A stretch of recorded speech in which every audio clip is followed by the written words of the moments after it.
And a very good afternoon to the Deputy Political Editor from The Sun, Ryan Sabey. How are you, my friend? All well, Jeremy. Good to speak to you. We'll get more on that story that's breaking in the Channel. I wanted to ask you actually also to start. Earlier today we heard that Israel has launched a strike targeting senior Hamas officials in Doha, the capital of Qatar. This is a different strategy. We'll talk a bit about this, but any response from our Prime Minister? Because it seems to have been responded to by almost everybody, but as usual, Sakir. What's going on? Yeah, no, it seems at the moment that Downing Street are monitoring the situation. I think one thing that Downing Street wanted to make clear just at the lobby briefing to political journalists this afternoon is that they didn't know in advance. Now, I'm not sure whether maybe some people in sort of intelligence circles, there's some speculation whether America knew about this in advance, but it seems like there was no advance warning to Sakir Starmer, and the government were caught, caught on the hop. They just didn't know about it in advance. So they're monitoring the situation. But as you say, it is a different tactic. They say they'll take out the Hamas leadership. We'll talk to Chris Parry about that after the news at 5, and we'll certainly, via The Sun and the news channels, will keep you updated any more on that. Ryan, good afternoon. Welcome to Tuesday. As the mad, mad world of the United Kingdom continues, you had your lovely summer holiday with your kids. You come back to work refreshed. You probably battled to get to work today because the tube drivers are on strike because they want 100%. But apparently, despite all the difficulties you've had and the tax you pay, it makes more sense in this country to break into the country illegally, get put in a horrible detention centre. It's not like a hotel, you know. I didn't have a mobile phone or anything. Had to put up with that for 4 weeks. And then you can use a lawyer paid for by you and me to sue you and me to get more money. We are becoming, Ryan Sabey, a bloody laughing stock. I don't care what anybody says. Yeah, no, it just shows that, you know, people have been saying for years and years that this country is becoming a soft touch. And I think this just kind of proves that point. Any kind of concern, if you're an asylum seeker in one of these detention centres, you can find, you know, lots of reasons to sue the government and get compensation. It seems that the Home Office are not going to actually settle any of these claims. But I think one thing that goes to the nub of this is lots of these asylum seekers, the law they're using is the European Convention of Human Rights.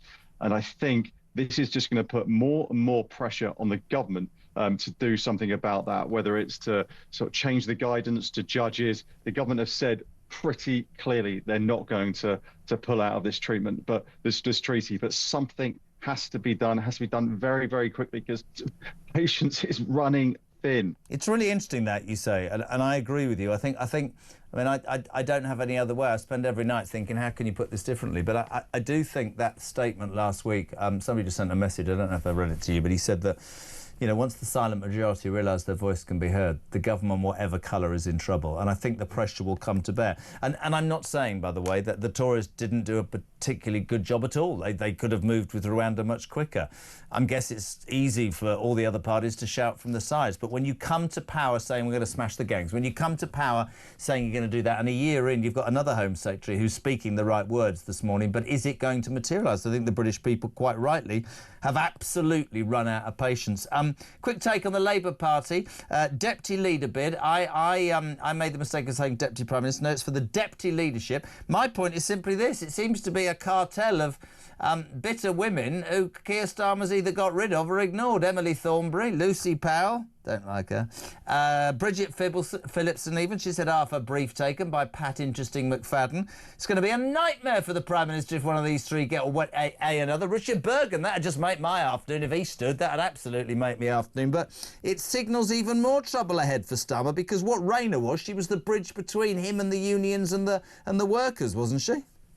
Yeah, no, totally. And I think this is going to be the trouble if Emily Thornberry gets in. Now, I think probably the saving grace for Sir Keir Starmer is clearly his preferred candidate is going to be Bridget Phillipson. I'm pretty certain she's going to get the 80 MPs that are needed to sort of get through to the next round. I can't see Emily Thornberry or maybe the others even reaching that 80. That vote may actually split.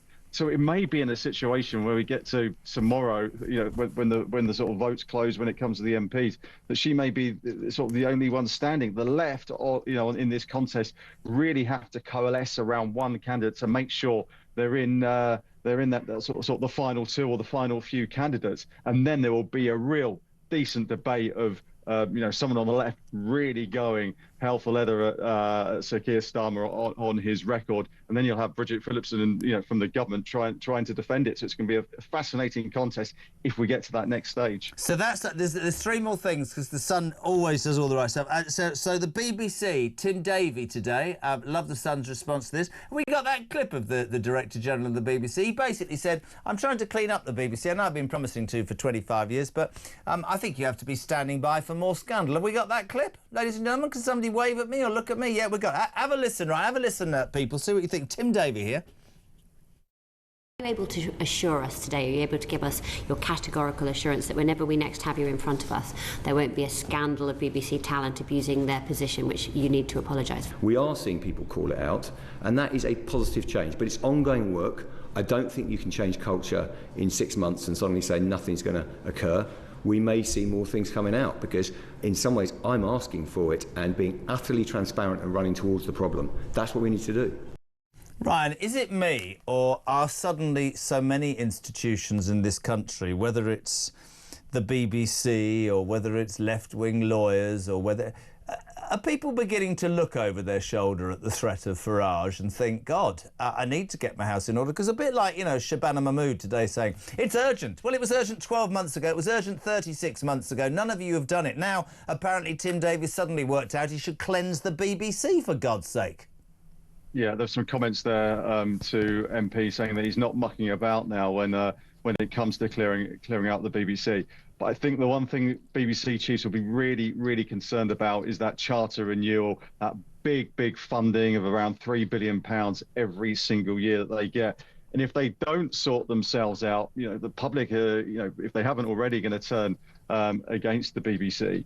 And they're going to have less funding, and they'll have to look to maybe a part subscription model, and that's going to be even more difficult for the BBC to make programmes and sell their wares across the world. So the BBC are on a sort of countdown, really, to sorting it out.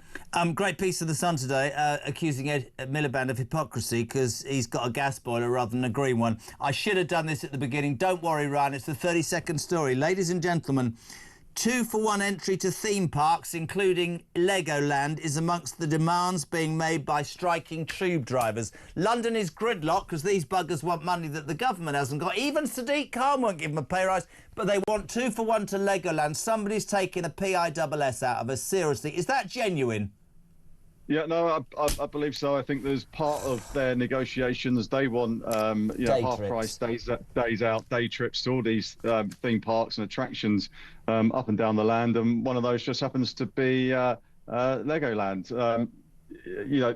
They've got some brass neck, these negotiators, going in there and actually asking for, half price. When I hear stuff like that, I just think, you know what, I'm glad I'm 60 because it's going to the war. We love having you on, Ryan. Great job at The Sun. Thank you so much indeed. Ryan Sabey, Deputy Political Editor for The Sun.